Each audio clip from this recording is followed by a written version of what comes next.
Waaw! Irraa maashaallah nu jedhaa ijoollee keenya. Maali ijoolleen immoo eessaa dhufe immoo Chaayinaa? Micayyoon tun amma torbee lamaa torbee tokko ji'a tokkotti tuk wajjin jetti. Chaayinaa argatte ijoollee dunuuffataa kana warra ija hin qabne kana. Araboonni kunillee hin bareedu bara. Chaayinoota kana jechaan fokkihoota kana dunuuffataa ijji keessa hin jirre luktii fi mataan tokkichuma kan ta'e jechaadha. Wayyaa yaa fiqirii badee ofitti qabe gaa hinaaffannu jeesse. Hinaaffannu jeesse kanumatti naafna waan itti naafnu irree dhabne. Hubanne barsii wajjiniin. Amma borummoo natti ulfeesse maaloo yaa Oromoo koo maaloo sagalee naa ta'a jechuun hin hafu. Ashama harka fuunee akkam jirtu nagaa isiniif haa baay'atu hordoftoota chaanaalii kiyyaa nagaa keessanii. Ani nagaa koo obboleettiin keessan immoo deebi'een dhufe. Dubara sadii viidiyoo keessan naaf ergitanii turtan. Viidiyoo keessan naa ergitanii turtanii. Innaas sagalee kiyyaan dhaggeeffattu waan ta'eef siniif asiina sinii deebisa wanti keessa sinii deebisuu nan barbaachisuuf hin jiru. Ani keessa hin jiru. Nan gaafatinaa isiniin jedha ani keessa hin jiru. Waa'ee kanan irraa haasa'u yoo jiraate ijoollee keenya biyya Arabaa keessatti rakkoo garaagaraa qaban isaanifan sagalee tahaa malee si warra quufee algaarra wal fiiksu wanti sagalee na taasisu tokkollee hin jiru. Isin quufata akkana sin godhaa. Ani kana keessaa quban qabu. Mucattii wayii maalooyii jettee waarrattee boossee sagalee naa qabdee boossee waarratteetu viidiyoo waraabbamaa tokko naa ergite jechaadha. Viidiyoo asirratti naaniyyamoo na seerra jechaadha. Viidiyoo sana immoo isatu waraabee natti fakkaate. Innillee Oromoo miti Baangaaliidha. Lakki ani kana keessaan qabu.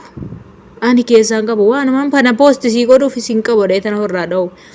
Gara feegeechii keetiitiin karaa asiitiin gara feesbuukittiin poostinaa godhii eessatti qabuuf ka irraadha ishee bade barra eessatti qabuuf eenyu qabaaf eenyu sii qabaa haadhoo ani keessanis itti men jiraani ani tokkoffaa handhuurri kee hin mul'ata lammaffaa immoo bakki waan keetis hin mul'ata seerri yuutuubii immoo naan dhorkaa giiftii kee yuutuubiin irratti cufama.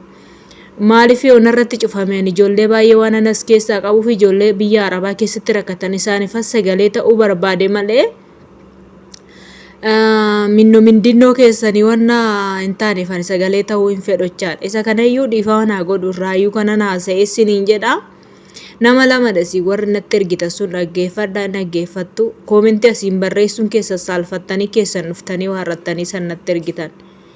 Maal alamii si waraabe moo natu simbira jira gaafa walitti dhuftan ani dhimma Baangaalii eessatti sii qabna moo ani dhimma akkasii keessa hin galu. Mee hordoftoota kiyya natti muraa. Maal godhe dheetanan immoo kana fideetoo dhufachaadha. Kana fidee dhufeetoo Baangaalii lakkii ilaalladhaa duruman jedhe ani. Duruman jedhe bakka ijoollee gasirraa godhate ijoollee kee fudhadhuu gali. Maal rakkoo qaba ijoollee kee fudhuu gali. Ijoollee akkatti ergitu yoo jiraate yoo ofii keetiin galtu ta'e nama galutti micayyoo wayyaa fakkeenyaaf nama galutti kaargootan godhee erginaan jette. Kaargoo jechaan immoo ijoollee jecha mucaan jedhe tokko irratti kaargoon jennaan ijoolleen baay'ee buleettii keenya akkasiin jedhini nama kaargoo godhu jette. Ijoollee kaargoo godhaniin ergu. Kaargoo gochuu jechaan immoo akka uffataatti shaffananii osoo hin taane birrii kaffalaniiti ergu jechaadha. Ani mucaa kanaan akkasiin jedhaani. Ishee viidiyoo waraabbattee kana viidiyoo hin qaanfattu immoo miidiyaarra si oolchu maana ni dubartii miti.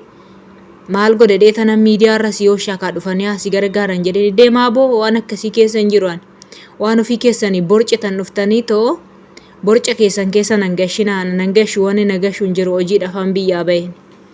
Awwa sagalee ta'uu yoo ta'e ijoollee rakkatan biyya garaagaraa keessa jiran ijoollee rakkatan ani wanti na sagalee ta'uu fi bakka ijoollee rakkoo keessa jiran yoo na dubbisan bakka ijoollee bakkee ba'anii hojjetan haala rakkoo isaanii yoo cimaa ta'e ijoolleen dhaqanii akka baasan ijoolleedhaan wal barsiisudha malee ani mana kontiraataa keessan hojjedha wanta laaxxee akka keessanii ala ba'ee utaalu miti nama gadi jedheetoo taa'ee hojjetatudha kontiraata kiyyachaadha.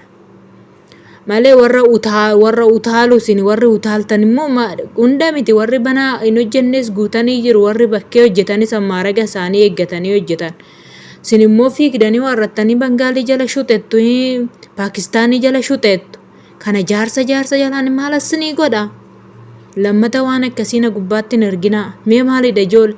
kana kaama poosti godheef yuutuubiin kiyyaa haa gubatuuf immoo maayiidhaaf kanaan natti ergite amma baadhuu qabu qabdi miti kana natti argisiisudha. Aboo kana narratti hin ergina dhiifama naa godhaa ani ijoollee waan akkasii narratti asii kanaan sagalee ta'ettanii natti as ergitan bilookiidhaan as hin geggeessa. Achi jala boqottanii teessu kanas ni jedha ijoollee gaariidha akkanani ijoollee rakkoo keessa jirtu akkanani ijoollee rakkoo keessa jirtu akka sagalee hin taane nan godhina. Isaan ifa sagalee ta'a jedheen yuutuubii kee irratti immoo waan barbaade illee hojjechuun hin danda'a. Garuu nama tokkoof nama lamaaf jecha immoo wanti nani kaayyoo koo duubatti deebisuufis hin jiru. Waa'ee biraatiif ani wanti sagalee ta'uufis hin jiru sin jedha. Isuma kanadha yaadni nani qabu alamiini. Hordoftoota chaanaalii kiyyaa ijoolleen tokko baay'ee nama ajaa'ibu. Kaayyoo fi mana baaniif hin beekani garuu waan jedhanis waan godhanis immoo hin beekan ani immoo kana keessa waan nagashullee takkaayyuu hin qabu jechaadha. Ofuma isaaniitti akka tolfatanii haa xumuratan jedheen dhiisessiniin jechuu barbaada.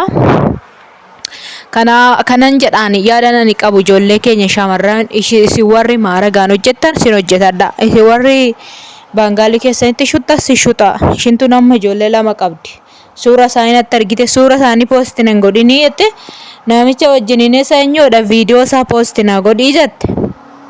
Maali ka baangaalii eessatti qabanii eessatti qabu eessatti argu ijoollee poostii siin godhokee.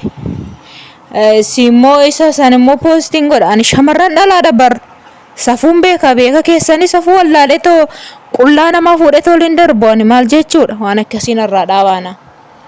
Akkuma ofii keessanii bukeeffattanitti tolfadhaa bisheeffadhaa galmaan gaadhaa. Yoo na gargaaranii ijoollee kana nan galfadhaa Oromoon nan galfadha jette akkasitti gara eenyutti gara feesbuukitti sii fidee sayyuu suuraa wajjin kaatee onaa ergite suura sanaan poostii sii godha. Kanarra dubbiin kanuma waan bira waan inni poostii godhu hin jiru waan adhiisa. Hordoftoota kiyya waan dhaggeeffattaniif galatoomaa isiniin jedha laayik sheer godhaa waan wajjin turtaniif maamila naataa warroonni haaraa dhuftan baay'ee yeroo gaarii qabaadha.